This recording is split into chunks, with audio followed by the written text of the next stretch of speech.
Does anyone know what that is? I'm that excited to use it, I'm almost hesitant to use it. The others are just down there. But this one, the wise fish, he's only little.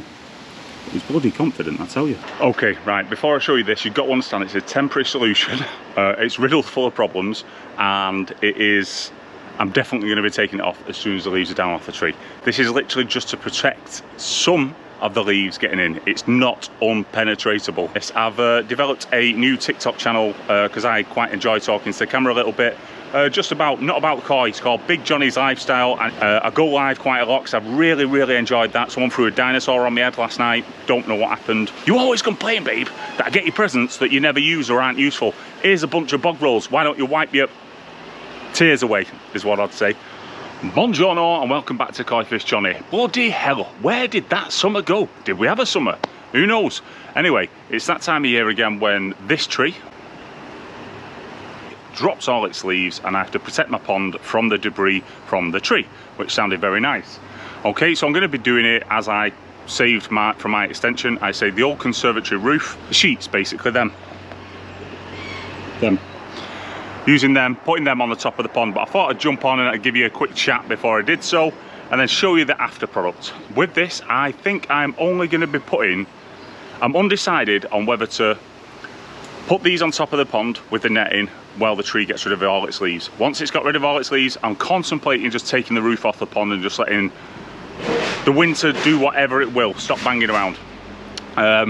Letting the winter do whatever it will with the sort of pond, rather than overly protecting it through the winter. I'm 50-50 between that and doing what I usually do, which just takes the chill factor from the wind off the surface of the pond and protects it a little bit. So I'm interested to see what you guys think, what you guys recommend, what you guys are doing, which may help me make my decision.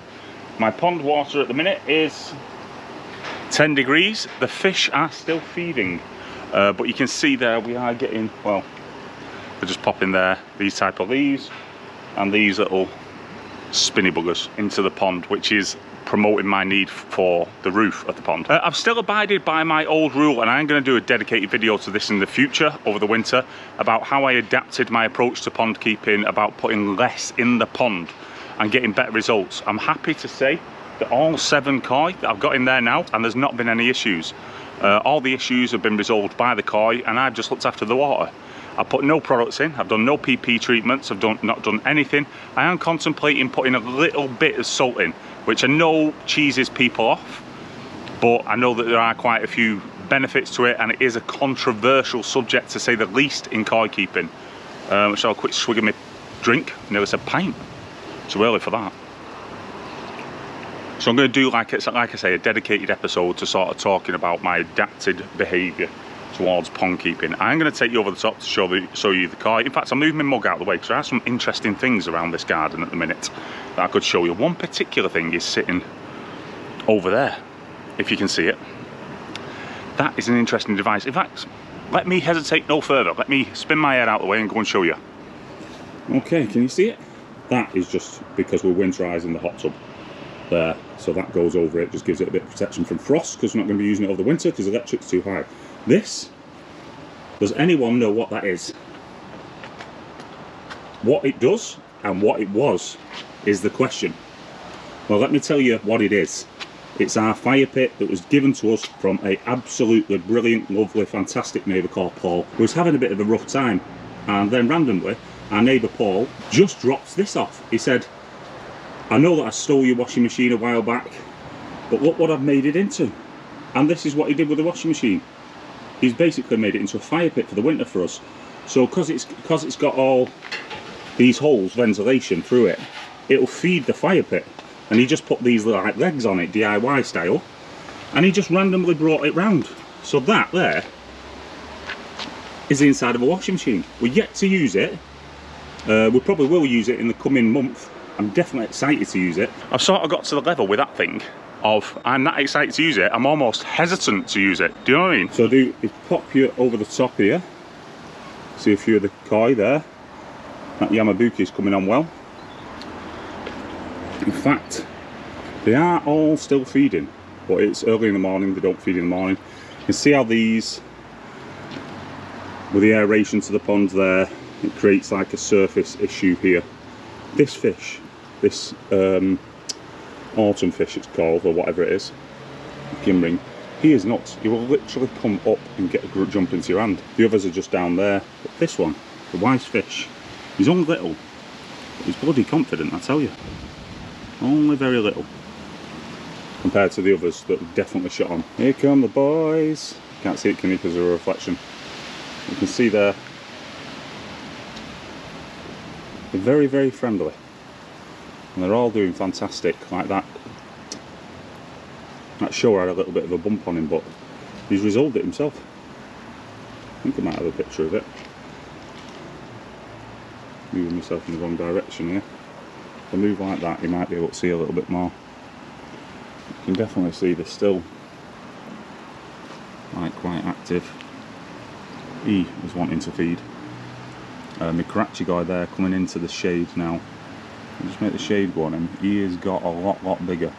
He went through a bit of an old stage of being quiet, very quiet, but his personality's come back a bit now.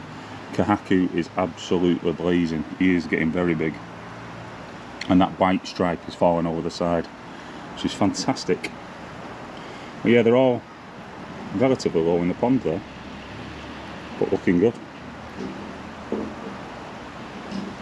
Yeah, the koi are looking absolutely stunning. No issues, no problems, no chemicals, no nothing.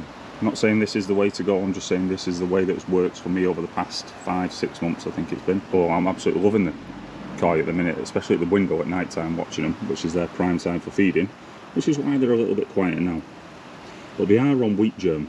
I'll link it in the description below.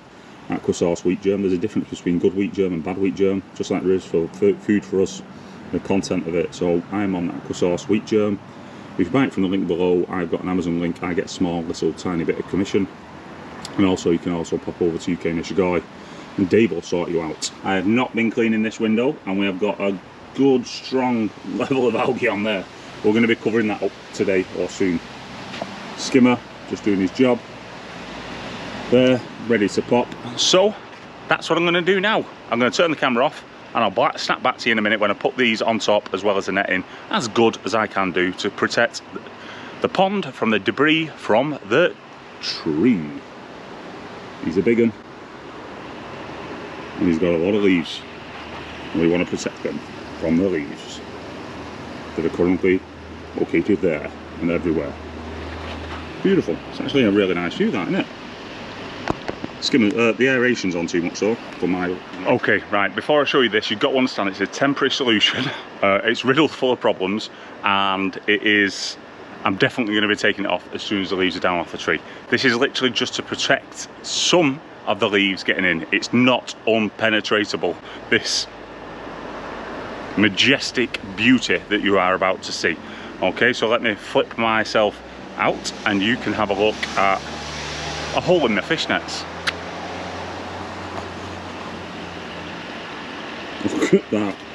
It's an abomination, but it will prevent about 95% of the leaves or spinnies entering the pond. You can see there, I'll just use the old conservatory roof across the top. A couple of things just keep the net a bit more vertical. The hole I've tried to combat, because it had a hole in this side and a hole in that side. I've tried to oh no, it had a hole, that hole was originally down here but it was right on top of here. So I flipped it over and then put the hole on top of that. Again, it's not unpenetratable, but it's just a prevention. I'm not going to keep this on all winter because it looks goddamn awful. But yeah, that's where we're at now. In fact, I forgot to switch my pump on because I did a drop as well during the middle. I will be doing another episode very soon, or in the coming months, definitely. Maybe a winter episode just to keep it ticking along, talking about my adaptations in koi keeping, how I've gone, why I've done it, how it's been going, the reduction in stuff going in, and just basically building the koi fish's immune system to try and develop itself so it can look after itself. And it's gone well so far. So this is Koi Fish Johnny. Oh yeah, I forgot to mention this. Yes, I've developed a new TikTok channel because I quite enjoy talking to the camera a little bit.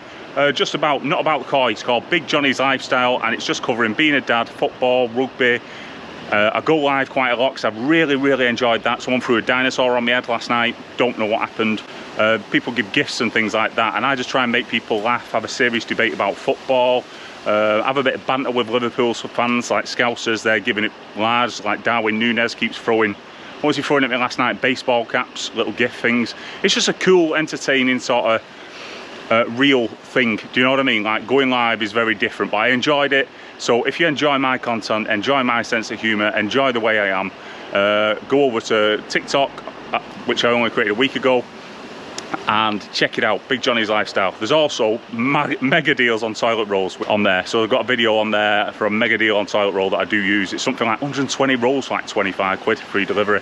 It's mega. So if you're thinking about getting the wife a gift for Christmas and she complains about not using that gift, get her that, because she will definitely, we've all got one, so we'll definitely use it, and it also bring a little bit of fun, and it'll look like a massive present. I might actually do that for the wife. You always complain, babe, that I get you presents that you never use or aren't useful. Here's a bunch of bog rolls. Why don't you wipe your tears away, is what I'd say. But yeah, mega deals on there. But yeah, it's just a bit of fun. But for now, I'm happy with the roof, as in, like, it will prevent 95% of the stuff entering the pond. It isn't unpenetratable. It's goddamn ugly, to say the least. Not just me, the actual pond itself. And yeah, I'll be snapping back to you in the near future with some more glamorous episodes. Or if anyone's got anything that they want me to cover, talk about, chat about, or anything like that, or as it's approaching like the down season and I haven't got a house extension to post out there, let me know. Koifish Johnny, over and out. Don't know what that meant.